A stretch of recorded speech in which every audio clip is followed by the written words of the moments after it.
ദേശീയപാത 66 പൂർത്തീകരണം നിശ്ചയിച്ച സമയം കഴിഞ്ഞേ പൂർത്തിയാവൂവെന്നാണ് കേന്ദ്രം നിലവിൽ വ്യക്തമാക്കുന്നത്. അതിന് കാരണമായി കേന്ദ്രം പറയുന്നത് നിരവധി കാരണങ്ങൾ.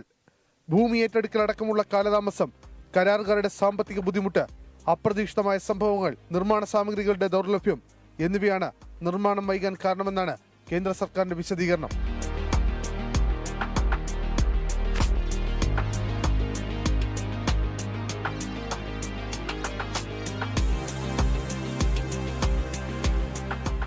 കേരളത്തിലെ ദേശീയപാത 66 പദ്ധതിയിൽ ഭൂമി ഏറ്റെടുക്കലും പാലങ്ങളുടെയും സർവീസ് റോഡുകളുടെയും ഉൾപ്പെടെയുള്ള നിർമ്മാണ പ്രവർത്തനങ്ങളിൽ സങ്കീർണതകളുണ്ടെന്നും ദേശീയപാത അതോറിറ്റി കാലതാമസത്തിന് കാരണമായി ചൂണ്ടിക്കാട്ടുന്നു. നിർമ്മാണത്തിലിരിക്കുന്ന ദേശീയപാതകൾ തുടർച്ചയായി ഇടിഞ്ഞു വീഴുന്നത് ദേശീയപാത പൂർത്തീകരണത്തിന് വലിയ വെല്ലുവിളി തന്നെ നിർമ്മാണ കമ്പനികൾക്ക് ഉണ്ടാക്കുന്നുണ്ട്. ദേശീയ സുരക്ഷാ മാനദണ്ഡങ്ങൾ കൂടി പാലിച്ചായിരിക്കും ദേശീയപാതകൾ ഇനി തുറന്നു കൊടുക്കുക.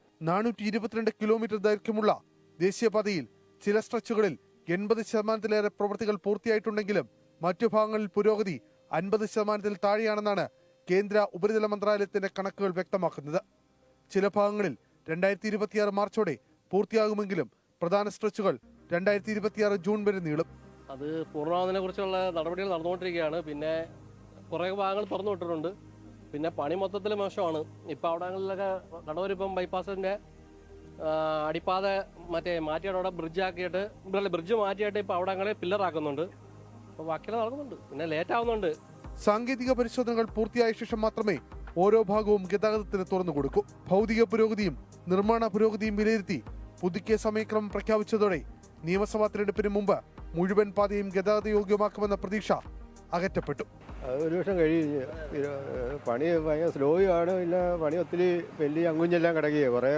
കുറേ ഭാഗത്ത് തീർന്ന് കുറേ ഭാഗത്തെല്ലാം കിടക്കുക. കാരണം ഡെയിലി ആക്സിഡന്റ് വെളിയായിട്ട് റെഡിയാക്കണം. ഇതിപ്പോൾ ഈ ഒന്നാമത് മണ്ണില്ല, അതിൽ അങ്ങനെയുള്ള പ്രശ്നങ്ങളൊക്കെയാണ്. പുതുക്കിയ ഷെഡ്യൂൾ പ്രകാരം നിർമ്മാണം നീളുന്നതോടെ സംസ്ഥാനത്ത് ഗതാഗത കുരുക്കും അപകട സാധ്യതയും തുടരുമെന്ന ആശങ്കയും ശക്തമാണ്. ഒരു വട്ടം പോകുന്ന വഴി കൂടെ അല്ല പിന്നെ വിടുന്നത്. രാത്രിയൊക്കെ ഭയങ്കര ബുദ്ധിമുട്ടാണ്. സർവീസ് റോഡുകൾ പൂർത്തിയാകാത്തതും താൽക്കാലിക ഡൈവേർഷനുകൾ തുടരുന്നതും യാത്രക്കാർക്ക് ബുദ്ധിമുട്ടുണ്ടാക്കുന്നുണ്ട്. ദേശീയപാത നിർമ്മാണം വൈകുന്നത് സംസ്ഥാനത്തിന്റെ ചരക്ക് ഗതാഗത ടൂറിസത്തെയും വ്യാപാര പ്രവർത്തനങ്ങളെയും ബാധിക്കുമെന്നാണ് വിവരം. ദേശീയപാത നിർമ്മാണത്തിനിടയിൽ രക്തസാക്ഷിയായത് നിരവധി പേരാണ്. അപകട മരണങ്ങളുടെ കണക്ക് 100-നോടടുക്കുന്നുണ്ട്. നടുവൊടിഞ്ഞുള്ള മലയാളിയുടെ ഈ യാത്ര തുടങ്ങിയിട്ട് മാസങ്ങൾ ഏറെയായി. സുരക്ഷിതമായി ദേശീയപാത നിർമ്മാണം പൂർത്തിയാക്കണമെന്ന ആവശ്യമാണ് എല്ലാ കോണുകളിൽ നിന്ന് ഉയരുന്നത്.